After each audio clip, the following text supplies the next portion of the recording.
Today's book is another classic fairy tale book called Black Beauty. Let's get straight into it.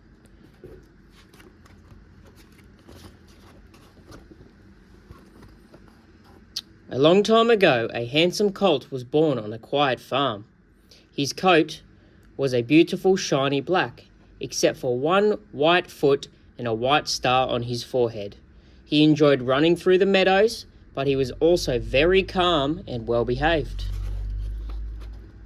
Years passed and the colt grew into a proud stallion. It was time for him to begin to work. One day, a kind man named Squire Gordon came to the farm. He took one look at the black horse and decided to buy the horse and take him back to his estate. Before he left the farm, the horse was taught how to wear a saddle and how to carry a rider. It was then time for his very first pair of horseshoes. He was proud and excited. The horse was ready to leave the farm. He said goodbye to the meadows he had run in, to the people who had taken care of him, and finally to his mother. His mother told him to be gentle and good and gave him a farewell nuzzle. The horse's new home was a beautiful manor, where he was taken care of by John, the welcoming stable master. John took the horse to meet Squire Gordon and his wife. Mrs. Gordon admired the horse's lovely coat and decided to name him Black Beauty. Black Beauty then met Merrylegs and Ginger, the other horses who lived at the manor. Squire Gordon was a kind master, and the horses were very proud to work for him. Over time, Black Beauty became good friends with Ginger and Merrylegs. A few years later, John woke Black Beauty in the middle of the night. Mrs. Gordon was very sick. Black Beauty was Squire Gordon's fastest horse, and so he needed John to ride Black Beauty and get the doctor.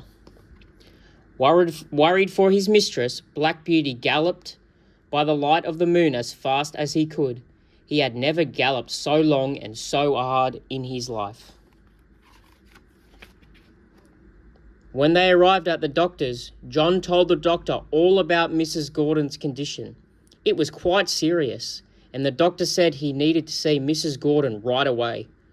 The doctor took Black Beauty, and once again, Black Beauty galloped as fast as he could.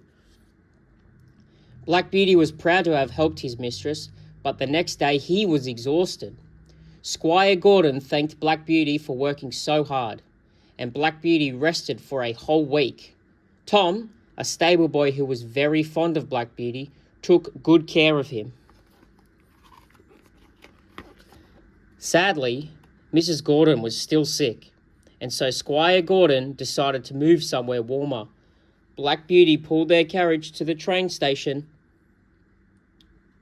and was very sad to watch them leave. Black Beauty and Ginger were sold to an old woman who was not nearly as nice as the Gordons. She did not trust her horses, and so she made sure their reins were as short as possible. It was harder to pull the carriage with shorter reins, but Black Beauty proudly did his best. Unfortunately, one day while pulling the carriage, Ginger stumbled, and because their reins were so short, she snapped one. The old woman was furious and decided to sell Ginger and Black Beauty once more. Black Beauty found himself at a horse sale. Men came by and examined each horse. Black Beauty stood tall, looking as strong as ever. Soon, a businessman came by. He had some goods he needed moved, and no horse to do it.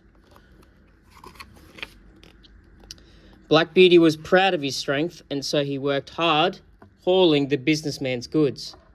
But it was only a short job, and soon Black Beauty was to be sold again. At the next horse sale, Black Beauty caught the eye of a kind man named Jerry.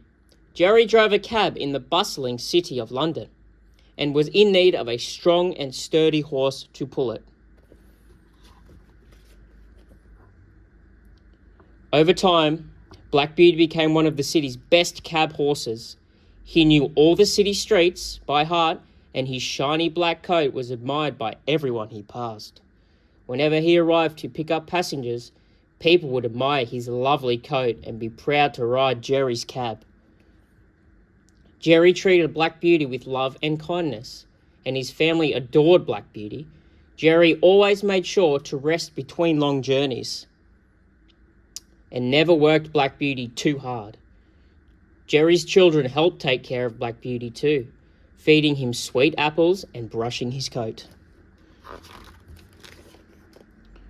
As a cab horse, Black Beauty often took lords and ladies to their magnificent homes. He loved to stand outside and admire them. One day, as he waited outside, he saw Ginger. She looked tired. After working hard for years, Black Beauty wished her well and was all the more glad for Jerry's kindness. One day, Black Beauty and Jerry were asked to pick up a very inconsiderate gentleman.